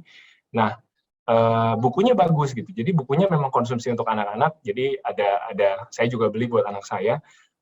Bukunya bisa di action, jadi anaknya bisa buka tutup sendiri, bukunya bisa peekaboo gitu. Terus ada yang bukunya terbuat dari busa, jadi untuk anak di bawah umur 3 tahun bisa dikunyah-kunyah bukunya gitu. Nah mereka bikin Instagram, isinya nggak jual produk, isinya tips parenting. Jadi yang diceritain di situ, Mom and Dad, gimana cara menyelesaikan konflik kalau kalian berantem. Cerita dia di situ gitu. Udah kayak orang bener aja gitu. Ya, sebenarnya yang diceritakan juga tips yang umum yang teman-teman bisa dapatkan kalau baca mungkin website parenting yang mungkin dalam bahasa Inggris gitu ya. Terus dia terjemahin ke bahasa Indonesia, dia jadiin konten gitu. Nah, tapi orang suka dan like dan share gitu. Jadi yang diperhatikan orang adalah kontennya. Nah, brandnya sendiri ikut naik karena orang melihat, oh ini adalah ada owner yang memahami dunia anak-anak nih, ada owner yang memahami dan menjadi pemerhati parenting gitu. Jadi memberikan buku-buku yang mereka buat itu jadi lebih punya kredibilitas gitu. Nah, yang aku lakukan, memang aku tidak punya produk ya, aku tidak menjual apa-apa. Ini aku cuman berbagi tips. Bisnis ini adalah buat aku dapat aku menjual jasa iklan lah gitu. Jadi aku mendapat funding dari iklan yang dipasang oleh brand di platform aku. Nah, gimana caranya aku keep my followers engaged? Ada banyak hal. Nah, main ways-nya adalah aku lakukan lewat IG story. Jadi yang pertama ini mungkin ilustrasi yang pertama yang ada selamat pagi ini aku lakukan bocor-bocoran gaji. Jadi aku bikin Instagram story, aku challenge siapapun yang mau share silahkan share gaji kalian dan industrinya dari mana. Wah, rame. Ini sampai yang lihat 28.000 orang. Pada saat aku bikin story ini, kalau nggak salah followerku cuma 20.000. Jadi belum sebanyak ini gitu ya. Jadi hampir 2 kali lipat dari followerku, bahkan mendatangkan pemirsa-pemirsa baru gitu. Kemudian teman-teman bisa juga cerita tentang nah ini yang tengah ini aku melakukan konten bersponsor ya. Jadi aku menceritakan teman-teman gimana caranya hidup hemat, tapi kita tetap bisa makan di luar. Oh, caranya dengan membeli kupon, membeli voucher. Nah, vouchernya aku bisa dapatkan dari, nah ini aku lupa nama brandnya apa. Jadi aku bridging-nya ke situ. Nah, kemudian, mendompleng viral. Jadi teman-teman juga langganan Twitter, jangan lupa. Harus punya Twitter kalau mau relevan, harus main Twitter. Jadi liatin hashtag apa yang trending, terus ikutin percakapannya. Nah, ini aku ngambil topik dari Twitter. Waktu itu bulan Juli tahun 2019 kalau nggak salah ada satu screenshot Instagram yang bilang saya sebagai lulusan UI tidak terima gaji 8 juta. Ya, banyak yang marah kan waktu itu ya. Nggak tahu teman-teman familiar apa enggak ya dengan topik viral ini. Nah, aku ngikutin bahas gitu. Aku bahas terus, wah orang-orang senang, ini 10.000 yang lihat. Jadi macam-macam sebenarnya tergantung kreativitas dan waktu kita. Yang penting kita ngulang aja terus, repetisi ada konsistensi. Jadi kalau aku lakukan ini seminggu 3 kali, setiap Senin, Rabu, dan Jumat, dan jadi audiensku tuh tahu gitu. Oh, Kosem pasti akan live jam 7 malam tiap hari Senin, Rabu, dan Jumat, ditungguin. Sama halnya di Lazada kita punya fitur live ya, kita bisa live stream dari toko kita. Aku rasa predictability juga akan membuat follower teman-teman lebih engage. Gitu. Nah, mungkin aku akan tutup dengan ini. Jadi pikirkan hal-hal ini kalau teman-teman membuat konten. Apakah konten ini berguna buat orang lain? Kalau berguna dia pasti share, gitu ya. Atau kalau mungkin kontennya tidak berguna ya nggak apa-apa, tapi harus lucu. Gitu. Kalau konten tidak berguna sekalian, sangat unfaedah, saking unfaedahnya lucu. Jadi orang sharing juga. Gitu. Dan terakhir yaitu saya harus mau share konten ini kalau saya dapat konten ini. Gitu. Jadi itu, nah ini iklan sedikit. Lazada ada event buat teman-teman yang kepengen belajar tentang e-commerce gitu ya. Silahkan bisa daftar ke event ini. Nanti ada CPO kami, Bu Evelyn Yonatan. Kami juga engage dengan KOL, ada Natasha Herlin namanya, dan ada teman-teman termasuk saya juga. Senin depan jam 7 malam kalau teman-teman kosong silahkan. Ini linknya bisa daftar di sini, acaranya gratis. Ya, selipan iklan satu. Gitu, mungkin saya kembalikan ke MC, Bu Linda, terima kasih waktu dan kesempatan. Ya. Baik, makasih banyak Pak Samuel dan Pak Haikal, luar biasa gitu. Ini mudah-mudahan juga akan jadi tambahan insight yang menarik ya untuk yang tanggal 20 September gitu, karena teman-teman ini perjalanannya masih sampai 6 November nih gitu ya, untuk bisa tadi meningkatkan trafficnya mereka ya. Jadi kalau tadi saya bisa simpulkan, kalau kita bikin kontennya baik gitu ya, engagement rate-nya juga meningkat, terus kemudian traffic-nya meningkat, ya harapannya sales-nya juga meningkat gitu. Walaupun mungkin ada orang yang memang cuma senang sama konten-kontennya saja gitu ya, terus belum pengen beli gitu ya Pak gitu ya. Nah itu semua mungkin nih teman-teman di sini memang dia rata-rata punya ya Pak, buat Instagram, mereka juga bikin TikTok gitu ya, untuk bisa mengalihkan dari situ di-linkkan ya ke Lazada dan ke penjualan mereka masing-masing gitu ya. Nah mungkin beberapa kendala sebelum mulai ke Q&A ya Pak gitu. Jadi bikin kontennya itu gimana ya, mulai startnya menemukan bahwa kayaknya kalau mereka jualan, misalnya ada yang jualan ayam gitu ya, organik gitu, kontennya apa harus tentang ayam atau sebenarnya di luar itu atau bagaimana? Mungkin boleh Pak Samuel atau Pak Haikal yang boleh bantu gitu sebelum ke teman-teman Q&A. Oke. Mungkin aku jawab sedikit ya, nanti Mas Haikal silakan ya Mas. Kalau aku melihatnya sih biasanya iya sih, biasanya ada hubungan dengan apa yang dijual gitu ya. Tapi juga banyak angle sebenarnya yang bisa dimainkan. Yang paling obvious ya iya betul, kita bikin konten tentang brand kita, terus di dalam feed-nya ya kita sehari-hari posting bahwa kita lagi ada promo ini, atau 7 fakta yang mungkin kamu tidak ketahui tentang ayam misalkan. Terus 1, 2, 3 fakta kelima akan mencengangkan Anda misalnya, kayak gitu-gitu kan biasa kan. Tapi juga kalau kita lihat, salah satu yang aku suka ngamati itu Arif Muhammad. Gitu. Jadi Arif Muhammad ini tadi yang aku cerita ya, dia dibawa sama Erigo jadi salah satu KOL-nya Erigo. Erigo bukan punya dia, tapi dia dipakai sebagai KOL.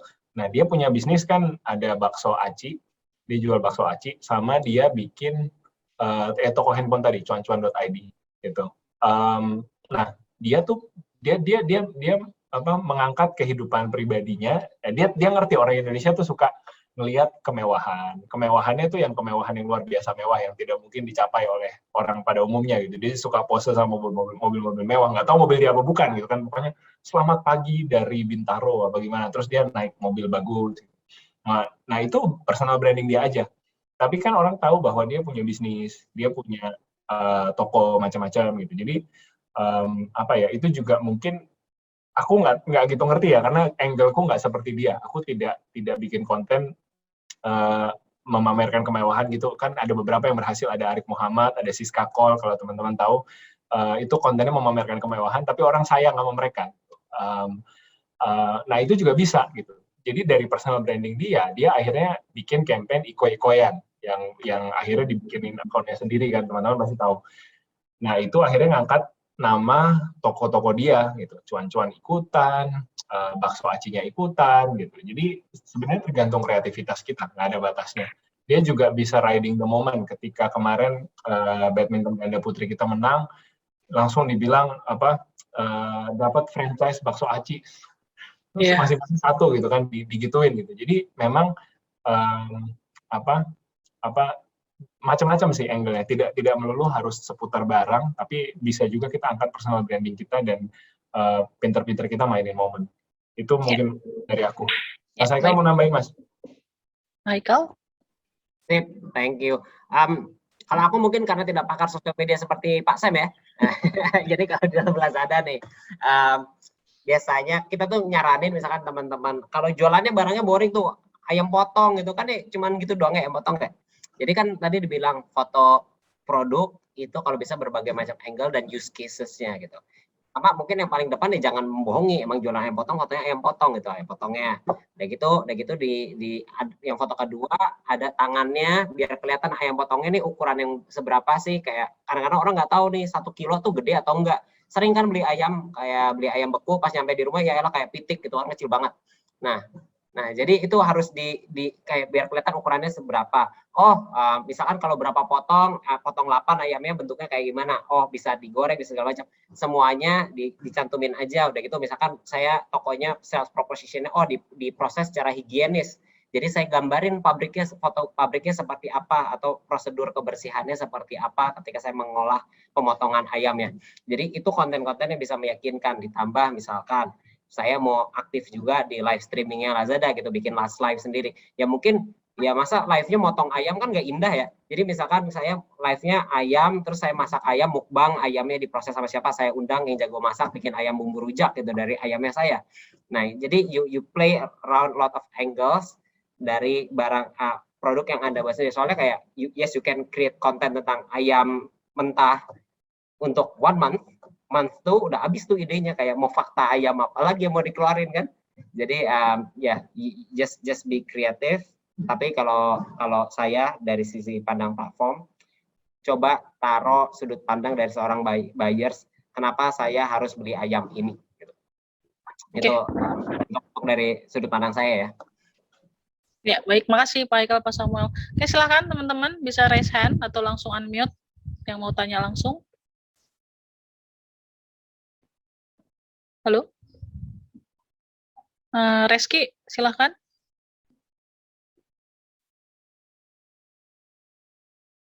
Ya. Reski Alhaq. Baik, Bu. Terima kasih atas kesempatannya. Mungkin saya ingin bertanya terkait dengan kayak pembuatan konten di sosial media, khususnya di Instagram. Kan mungkin seperti kita tahu bahwa ada algoritma dari Instagram itu sendiri. Terkait dengan ada juga isu bahwa Instagram sekarang tidak berfokus terhadap terhadap foto gitu. Ada isu yang seperti itu. Nah, khususnya bagi kita sendiri ini, apakah kita harus melawan dari algoritma itu sendiri, khususnya di Instagram, atau mungkin kita mencoba mencari celah-celahnya. Nah, mungkin boleh di-share juga mungkin khususnya oleh Kak Samuel yang mungkin terkait dengan per-Instagraman itu gimana sih caranya kita untuk ibaratnya berdamai atau berjalan beriringan gitu dengan algoritma Instagram sendiri, karena makin ke sini setahu saya juga semakin susah ditebak gitu Kak terkait dengan algoritma Instagram itu sendiri. Sekian, terima kasih. Silakan. Iya sih, algoritma Instagram memang berubah karena Instagram mungkin menyadari bahwa selama ini dia cara monetisasinya tuh salah. Jadi udah gitu TikTok keluar dan ternyata TikTok lebih banyak mengkonsum waktu dari user-usernya. Akhirnya dia mencoba membuat sesuatu yang mirip dengan TikTok gitu kan, Instagram Reels. Sebenarnya nggak terjadi hanya di Instagram aja, bahkan LinkedIn pun ngontek dari Instagram kan. LinkedIn bikin LinkedIn Story, terus kemarin Clubhouse viral, Twitter juga bikin Clubhouse. Ya sebenarnya contek kanan kiri lah sebenarnya. Saya pernah dengar podcast juga, bisnis teknologi itu memang economic mode-nya rendah. Jadi kalau teman-teman economic mode, bayangkan kastil ya, kastil yang ada moat parit di sekelilingnya, kalau diserang oleh musuh Kalau mode-nya dalam, maka musuh akan susah masuk. Nah, teknologi itu salah satu bisnis yang economic mode-nya sangat dangkal. Siapapun bisa bikin fitur yang mirip dengan ya tinggal contek-contekan jadinya gitu. Nah, bagaimana kita sebagai pedagang, pemilik toko atau pembuat konten menyikapi hal tersebut? Menurutku ya nggak lain nggak bukan harus tetap berinovasi, harus tetap belajar gitu. Aku pun pas TikTok keluar akhirnya sampai sekarang sih masih reluctant terus terang sama TikTok karena aku belum terlalu lihat value-nya gitu ya. Dan secara bisnis yang sudah profitable buat aku adalah Instagram dan YouTube saat ini. Tapi ya mau nggak mau pelan-pelan harus belajar sih gitu. Jadi menurutku pada akhirnya balik lagi kita harus punya jadwal konten. Teman-teman misalkan ya kalau bisa sih ada apa ya, ada waktu untuk mikirin gitu, minggu ini atau bulan ini jadwal konten yang mau dikeluarin seperti apa, dan kalau bisa ya selain dari media sosial dikeluarin juga di platform, dikeluarin juga di Lazada. Gitu. Pasti konten itu kan sebenarnya formatnya mirip-mirip, jadi kita pun bisa recycle di banyak platform. Saya pun ketika bekerja sebagai employer branding, konten yang saya keluarin di LinkedIn, saya keluarin juga di Instagram karena masih ada kecocokan gitu. Jadi ya itu, kalau memang ada fitur baru dan teman-teman kepengen testing, ya mungkin bisa komitmen ke diri sendiri, oke saya mau bikin Instagram Reels mungkin seminggu 1 atau sebulan 1 dulu, nggak apa-apa gitu, tes aja dulu. Karena juga nggak berarti karena Instagram bikin sesuatu maka akan berhasil gitu. LinkedIn, akhirnya LinkedIn Story itu mau ditutup karena nggak ada yang pakai gitu. Jadi mereka pun eksperimen seperti kita gitu kan. LinkedIn lihat Instagram Story bagus, aku juga mau punya karena economic mode-nya rendah tadi. Gue juga bisa bikin, tinggal suruh developer gue bikin, dia bikin. Ternyata dia bikin nggak dipakai sama user, akhirnya di kill, nggak jadi dipakai. Nah kita nggak tahu nih Instagram Reels akan eksis terus atau nanti kan yang komplain juga banyak karena dibilang Instagram jadi lebih lagging, lebih ngebug gara-gara ada Reels gitu. Yang komplain juga banyak, suaranya juga nggak semuanya suara positif gitu, suara miring juga banyak. Jadi menurutku take advantage kalau memang teman-teman mau coba ya coba gitu. Yang tadi Mas Haikal bilang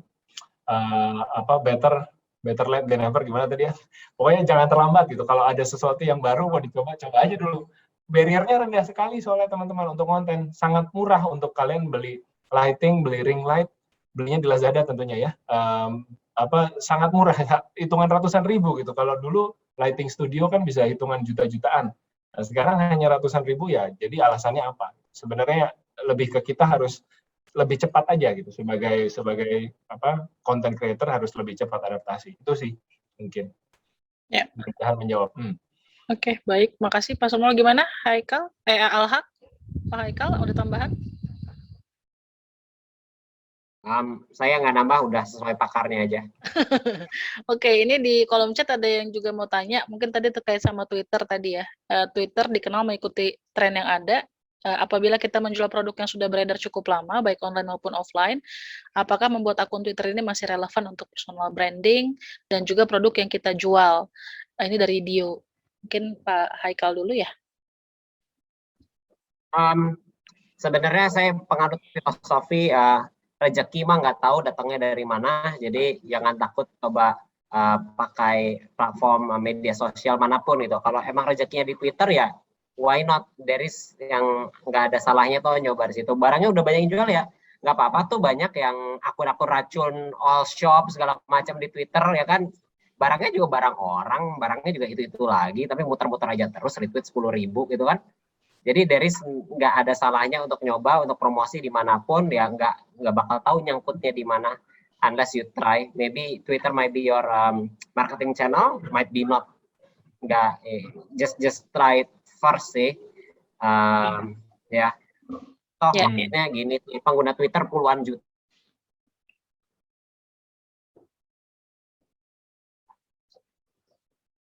Kayaknya putus ya suaranya. Sorry. Ya, so my last point was kayaknya di Twitter juga kan nggak bakal semua orang lihat tweetnya kita kan, jadi nggak ada salahnya just to try, give it a shot dulu untuk ya siapa tahu nyangkut di Twitter atau Instagram atau ternyata lebih aktifnya di MiChat, ya nggak tahu gitu kan. Ya, Pak Samuel mungkin ada tambahan. setuju sih sama Mas Haikal, jadi semua platform dicoba dulu aja. On top of that, mungkin juga aku mau share insight aku terkait behavior ya, di tiap-tiap sosial media itu berbeda. Kalau di Twitter, kebanyakan itu yang aku lihat, gede akunnya adalah politisi dan akun media dan jurnalis. Jadi biasanya mereka punya opini terkait sesuatu, mereka tweet gitu. Terus mereka biasanya ada disclaimer-nya, ini opini saya, bukan opini tempat bekerja saya. Misalkan mereka Veronica Koman gitu. Menurut saya Veronica Koman itu bla bla bla bla bla gitu. Dia bikin thread, dia cerita gitu. Biasanya gitu. Dan harus hati-hati kalau di Twitter itu kita punya opini bisa di-retweet oleh orang lain dan diberikan caption yang sama sekali berbeda.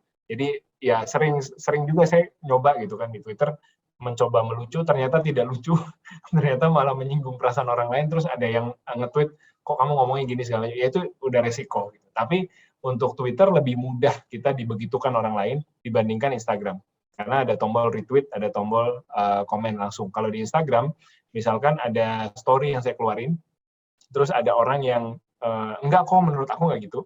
Nah, aku bisa memilih untuk memberikan orang ini panggung atau tidak. Karena dia kan ngirim DM kan. Dia ngirim DM, dia boleh marah-marah di DM, tapi aku bisa cuekin dia. Aku bisa melanjutkan dengan DM-DM yang positif. Jadi kamu lagi sharing produk nih, terus ada yang jahat gitu. Ada yang bilang, enggak nih busuk produknya nggak bagus, bahannya tipis atau segala macam, kamu bisa cuekin. Kalau di Twitter kamu posting tentang apapun, opini, siapapun bebas komen. Jadi itu perbedaan behavior ya. Kalau di YouTube, orang lebih egois. Jadi YouTube biasanya orang akan masuk dan langsung ke search bar, dia akan cari apa yang dia mau cari. Jadi untuk teman-teman yang juga mau growing mungkin di YouTube, bisa pakai keywordnya tuh cara melakukan apa. Nah itu biasanya evergreen videonya. Jadi video-video saya yang evergreen di YouTube adalah cara menjawab pertanyaan interview bla bla bla, pertanyaannya apa. Itu videonya udah dari 3 tahun lalu diupload, masih ada yang nyari sampai sekarang. Gitu. Nah, mungkin itu sedikit insight yang bisa aku tambahin untuk gimana behavior orang berbeda-beda di masing-masing platform. Ya. Ya, baik. Makasih Pak Somau, Pak Haikal. Ada lagi yang lain? Silahkan langsung aja. Unmute atau raise hand. Silahkan. Eki mungkin, silahkan Ki. Iya baik Ibu. Mau tanya nih sama Kosem. Kan aku udah lama banget nih ngikutin Kosem lewat Instagram. Boleh di-spill nggak nih kok antara kerjaan Kosem sama waktu, pokoknya bagi waktu antara kerja sama sosmednya gitu kok. Soalnya kan Kosem memang rajin banget gitu kan buat jawab pertanyaan di Instagram story. Makasih kok, itu aja. Thank you. Iya, jadi ya pastinya prioritas nomor 1 tetap kerjaan ya. Kita kan committed ke kerjaan, sementara yang ini kan tadi aku bilang hobi gitu. Jadi di awal-awal aku mulai share adalah tadi aku hanya pakai waktu Senin, Rabu, dan Jumat, jam 7 sampai jam 9 setelah pulang kantor. Nah, kapan siap-siapnya untuk bikin konten, itu biasanya Sabtu dan Minggu, aku bikin bikin persiapan gitu, konten plan lah kita bilangnya, dalam sebulan ini mau posting apa aja, hari apa aja gitu. Nah, Instagram sendiri, Instagram kan punyanya Facebook ya, sudah punya tool gratis yang teman-teman bisa pakai, namanya Facebook Creator Studio. Itu gratis, jadi teman-teman misalkan lagi rajin nih atau lagi ada waktu di Sabtu Minggu, gue ada foto produk yang banyak gitu kan, ini line up gue untuk sebulan ke depan, gue mau posting, mumpung ada waktu, itu bisa teman-teman lakukan sebulan, 2 bulan, 3 bulan ke depan, bahkan bisa langsung di satu waktu yang bersamaan. Nah, itu udah tinggal merem, nanti masuk feed sendiri, sesuai dengan waktu yang teman-teman tentukan. Itu namanya Facebook Creator Studio. Jadi aku pakai itu untuk planning feed gitu ya. Kalau feed, untungnya kita bisa plan in advance. Tapi kalau untuk story, unfortunately nggak bisa. Karena ya harus ditungguin kan, ketika kita buka diskusi, kita harus tunggu orang diskusinya masuk, terus kita harus balas gitu. Tapi justru momen kita sharing di story, ini jadi momen yang priceless antara kita dengan follower kita. Jadi bonding moment gitu. Mereka seneng bahwa beneran di balik layar itu ada si Kosem lagi balas-balasin komen. Gitu. Jadi ada sensasi kedekatannya itulah yang dibangun pada saat kita bikin story. Gitu. Jadi memang ya pengorbanan sih. Makin susah sekarang setelah punya anak, tambah susah. Tapi ya itu price to pay lah. Itu price to pay. Dan istriku kan juga bantu ya. Untuk manage back office-nya, jadi misalkan ada inquiry bisnis dan lain-lain itu sekarang udah go through my wife, jadi kita doing it as a family sih, bareng-bareng. Harus komit bagi waktu intinya gitu. Oke. Gimana Eki? Oke, cukup. Iya, sangat terjawab Ibu dan Kosem. Makasih. Oke, Thank you. yang lain silakan. Ya, Vina. Vina Anderesta. Iya, Ibu. Ya, silakan.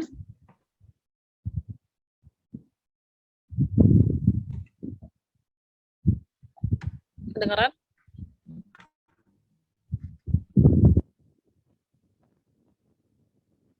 Vina? Iya, kedengaran, Bu. Ya, silakan. Saya ingin bertanya terkait dengan SEO, Bu. Gimana? Jadi kebetulan tadi kami sudah mentoring dengan mentor kami dari Berkah Chicken. Bapaknya menyarankan kami untuk mempelajari lebih dalam terkait dengan SEO itu. Saya ingin bertanya, seberapa besar sih pengaruhnya itu, Pak, terkait Search Engine terkait Optimization. pencarian di Lazada? SEO maksudnya ya? Iya, benar. Oke. Iya. Ya, mungkin Pak Haikal ya. Oke, aku jawab ya. SEO masih hot topic sih menurut aku ya, mengenai how you create good content untuk SEO. Tapi SEO ini lebih ke arah kalau apa nyebutnya ya, kalau punya website sendiri itu SEO baru ngaruh banget karena akan ketarik di halaman pencarian, di halaman pencariannya Google atau Yahoo atau Bing atau apapun itulah ya. Tapi ketika Anda berjualan online, yang perlu diketahui itu adalah di platform tersebut yang buat barang saya ketarik sama hasil pencarian itu apa sih? Kalau di Lazada yang membuat ketarik adalah judul produknya,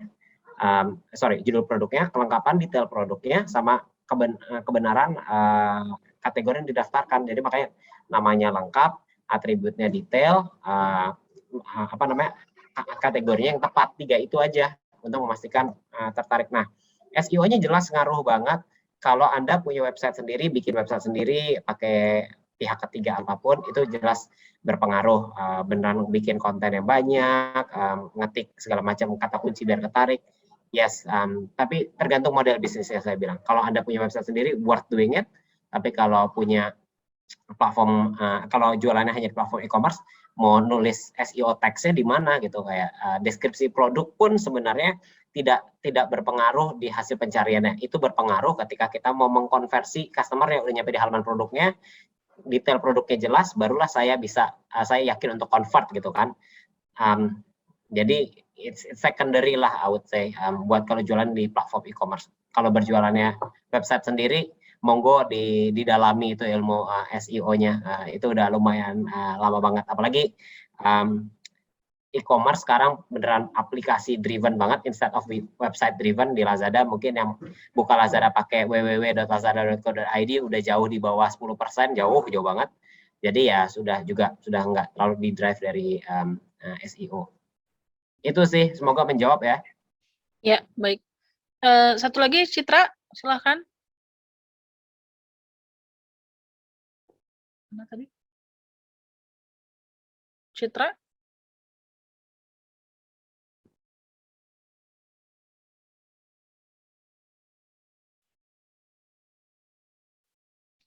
Ya, silahkan.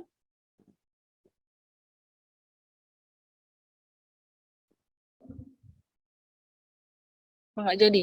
Ke yang lain, silahkan. Kalau dia mau langsung, nah ini ada Andreski dan Dewi. Andreski dulu mungkin, silahkan. Baik, terima kasih Bu Linda atas kesempatannya. Izin bertanya nih Pak, terkait dengan tadi kalau nggak salah kita bahas terkait konversi. Nah itu yang di Lazada itu kan yang paling dipentingkan itu adalah konversinya. Sementara ada beberapa platform ataupun saya sering nonton di YouTube juga yang mengatakan kalau sebagai penjual pertama itu, sebagai seller pertama kita ketika memasang iklan atau ads itu kita bakalan yang dipentingkan itu yang penting trafficnya dulu aja yang masuk, terkait konversi nanti aja gitu. Nah sementara gimana gitu Pak kalau misalnya nanti kita udah iklan, udah melakukan ads, terus juga trafficnya ada tapi konversinya nggak ada gitu, belum ada sejauh ini. Itu kira-kira tips dan triknya apakah kita akan memberhentikan iklannya atau bagaimana gitu Pak? Mungkin itu. Sip, oke. Nah, kalau tadi yang dibilang, oh trafficnya udah ada, udah traffic dari iklannya udah ada, konversinya belum ada, namanya boncos bos, rugi. Nah itu jadi perlu di hati-hati banget, makanya saya bilang kayak tips dari saya adalah ketika pertama kali jualan online, pastiin kalian pakai dulu semua tools yang gratisnya, maksimalin dulu, baru loncat ke ranah iklan. Kecuali kalian sultan yang punya modalnya udah banyak gitu ya boleh langsung iklan itu ya. Kita sebagai platform dengan senang hati menerima uang kalian yang mungkin gak menghasilkan konversi, gue dapat duit gitu kan sebagai Lazada. Nah, tapi yang penting banget adalah kenapa saya bilang konversi itu penting. Kalian bisa mompa traffic berapa banyak pun kok, mau 100.000 orang, 1 juta orang, 10 orang, terserah. Yang penting adalah ketika uang buat ngiklannya habis, bulan depan nggak ngiklan lagi, berapa banyak orang itu yang balik lagi ke tokonya, traffic organiknya berapa gitu. Kalau ternyata 100% dari traffic Anda di drive dari iklan, bulan depan uangnya habis, terus pengunjung tokonya tinggal tersisa 1, ya udah wassalam gitu kan. Jadi makanya yang penting banget itu konversi, karena konversi lah yang bakal membuat toko kalian tetap floating, selalu dapat dikasih traffic organik sama Lazada, di hasil pencariannya rankingnya naik. Jadi benar harus dikontrol tuh. Kalian juga harus ngitung kayak kira-kira berapa jumlah traffic saya yang datang dari berbayar, berapa banyak traffic saya yang datang dari yang organik. Jangan sampai timpang banget banyakkan bayar dari yang berbayar. Coba dikurang-kurangin. Kalau kalian ngurangin ternyata traffic kalian tetap stabil, ngurangi cuma dikit, then maybe you are spending too much. Dan yang kedua yang penting banget tadi saya bilang yaitu incremental CAC dulu, incremental customer acquisition cost. Yaitu dihitung nih, ketika toko saya nggak pakai berbayar apapun, saya punya baseline-nya udah berapa nih? Terus saya nambah duit berapa nih?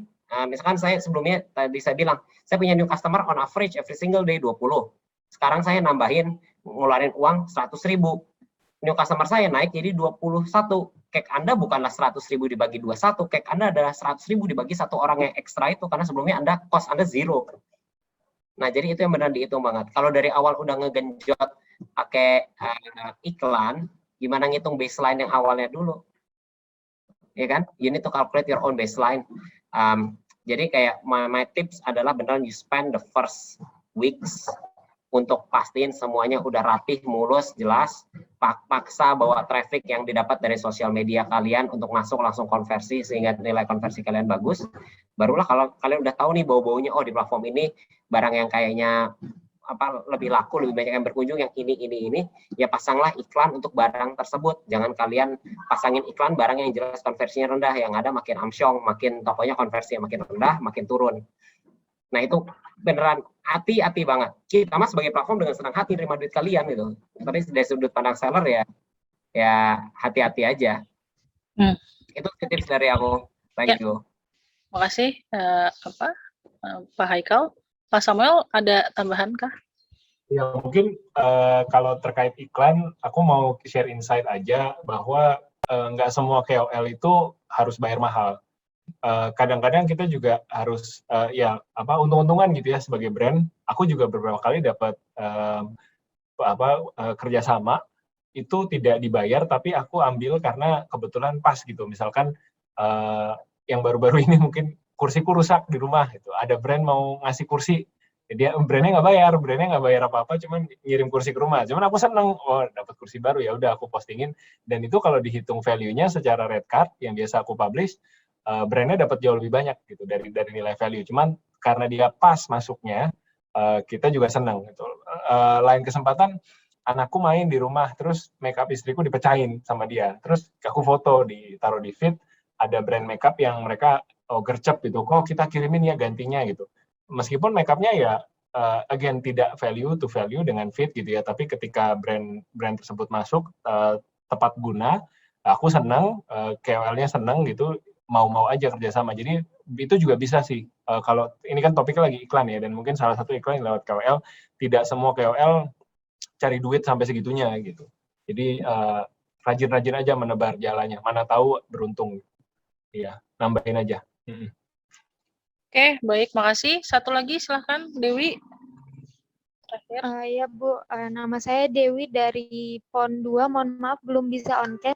Izin bertanya, kalau untuk memposting sebuah konten itu kita tuh harus stick di waktu tertentu nggak sih?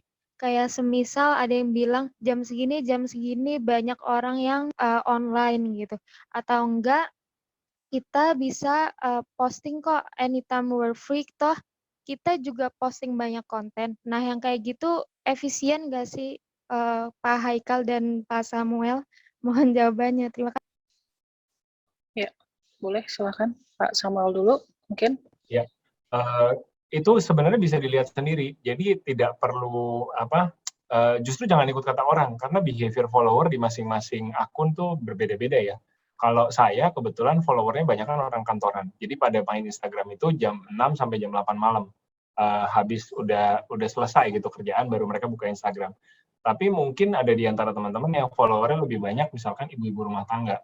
Aku nggak tahu ya ibu-ibu rumah tangga main Instagramnya kapan, tapi aku membayangkan pasti day to day-nya berbeda-beda. Nah, ini sebenarnya teman-teman bisa lihat sendiri di bagian insight analytics-nya Instagram dan ya platform masing-masing. YouTube juga bisa, semua platform bisa dilihat. Jadi sebaiknya lihat itu dulu dan sesuaikan.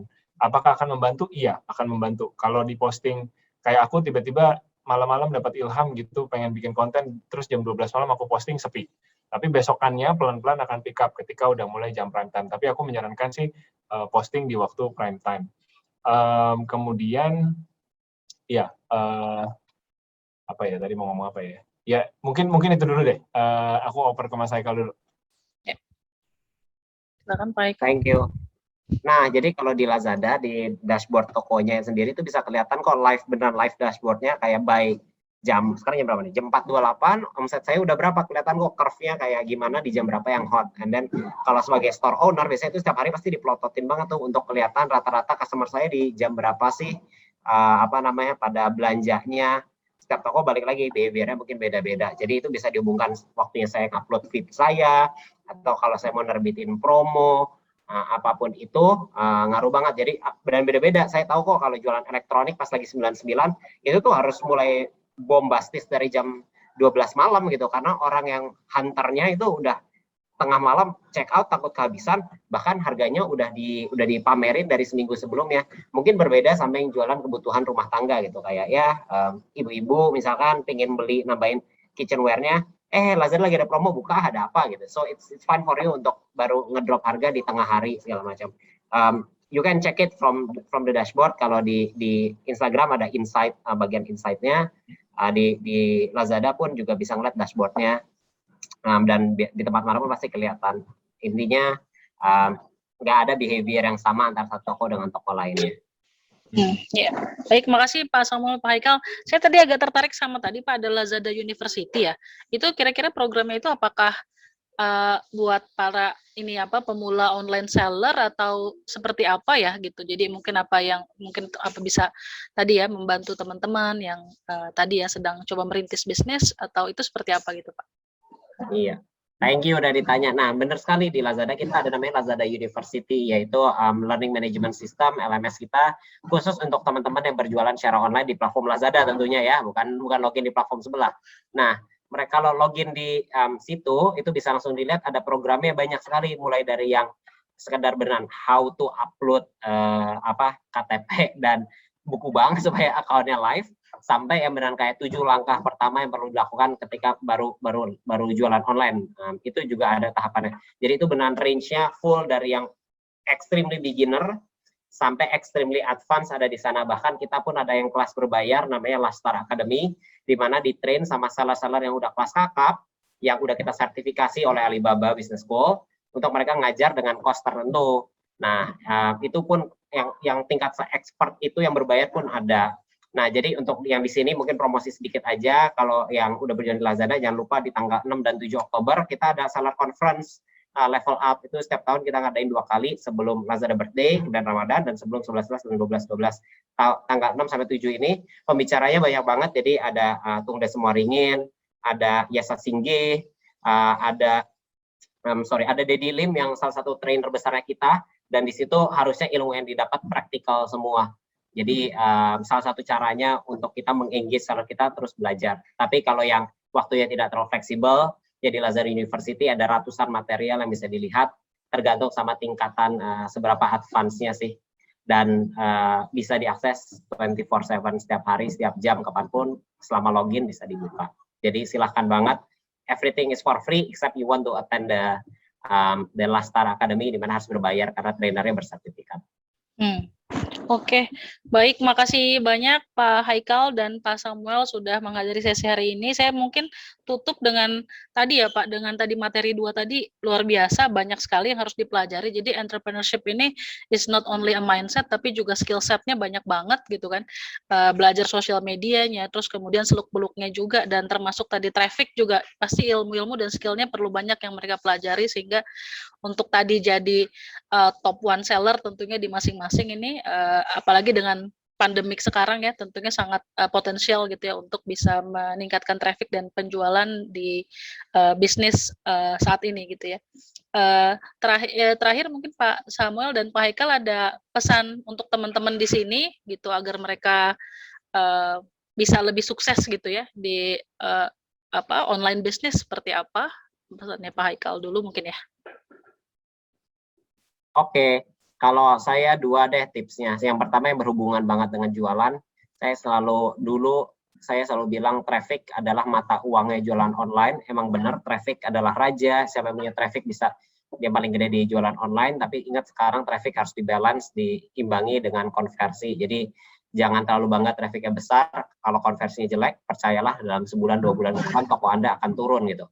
Jadi selalu pantau konversinya, stable konversinya daripada trafficnya naik turun banget. Itu untuk di sisi jualannya.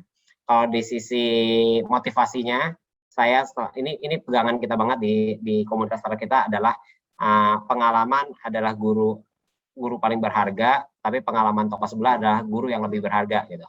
Itu penting banget. Artinya di jualan online jangan takut, jangan nanya ke seller yang lain, ikutan komunitas, buka cari Facebook grup apapun, atau bahkan ngintipin itu toko sebelah apa yang mereka lakukan, kelihatan terjual berapa banyak gitu ya. Itu intipin aja. Nggak ada salahnya, nggak usah malu untuk melakukan itu, karena daripada ruginya di kita, mendingan dia yang udah rugi terus gue udah belajarnya gitu kan. Nah, jadi itu tips dan triknya dari saya. Kembali lagi ke Bu Linda atau mungkin ke Samuel. Ya, baik. Pak Haikal, silakan Pak Samuel, pesan buat teman-teman. Banyak sih yang bisa saya tambahkan, karena tadi udah summarize semuanya dari Mas Haikal. Mungkin menambahkan semangat aja sedikit untuk teman-teman yang hari ini baru mau mulai membuat konten. Semua dari kita mulai dari nol gitu. Semua dari kita mulai dari nol. Jadi apapun, dimanapun teman-teman berada hari ini ya, kalau nggak mulai hari ini, teman-teman akan ketinggalan ya dengan yang lain gitu. Jadi sebisanya teman-teman memulai dalam kapasitas apapun gitu ya. Kameranya misalkan handphonenya belum yang boba, kameranya masih yang biasa, ya udah mulai dengan apa yang ada dulu. Yang penting Anda memulai dan ada komitmen dan ada disiplin yang dilakukan. Memang membuat branding itu sesuatu yang jangka panjang, tapi kalau nggak mulai hari ini ya akan semakin ketinggalan. Jadi segera gunakan Lazada untuk live stream gitu ya. Kalau mau mulai di Instagram, mulai juga di Instagram. Pokoknya gunakan sosial media untuk mengangkat personal branding teman-teman semua. Ya, baik. Jadi ini long term journey ya nantinya ya Pak. Jadi harus sabar-sabar untuk meningkatin traffic sama sales penjualan. Baik, luar biasa. Makasih banyak Pak Haikal, Pak Samuel sudah hadir dari kami dari PB University. Makasih banyak atas kehadirannya. Ini ada sedikit kenang-kenangan dari kami. Silahkan host. Ya, ada sertifikat buat Pak Haikal Bekti. Terima kasih Pak udah hadir. Kemudian juga next untuk ya, nah next Mas untuk Pak Haikal Bekti ini juga ada karikatur, ini juga karya tadi salah satu skillnya dari mahasiswa kita Pak untuk sesi hari ini. Makasih banyak kehadirannya Pak. Kemudian satu lagi,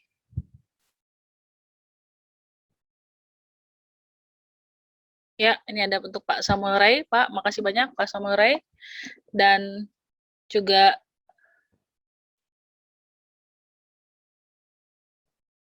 ya, silakan host next. Ya, ini juga ada kenang-kenangan juga. Kalau Pak Haikal tadi kayaknya rambutnya agak berbeda ya Pak, namanya sekarang. Kalau kalau Pak Samuel masih sama nih wajahnya dan rambutnya. Baik, sekali lagi makasih ya, makasih banyak Pak Haikal, Pak Samuel sudah menghadiri sesi kami hari ini. Sangat-sangat bermanfaat materinya gitu untuk teman-teman lebih bersemangat lagi gitu, dan mudah-mudahan sukses. Dan terakhir dari kami, saya tutup untuk materi hari ini. Semoga Pak Haikal dan Pak Samuel sehat selalu, dan wassalamualaikum warahmatullahi wabarakatuh. Selamat sore. Waalaikumsalam. Terima kasih. Ya, sama-sama Pak. Oh maaf Pak, ini ada foto session. Silakan panitia, host. Baik Bu, izin membantu Bu. Ya.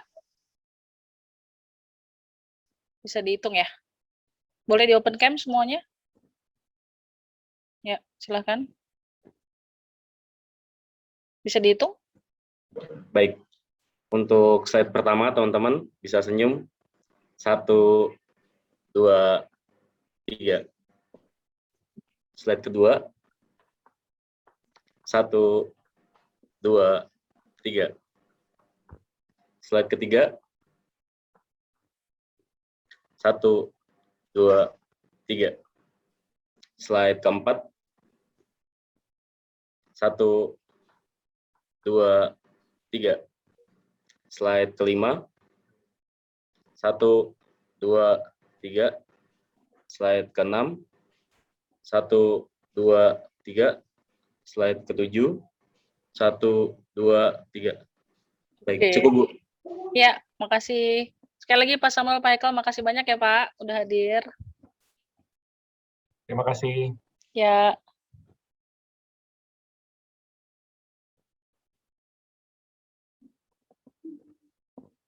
Oke.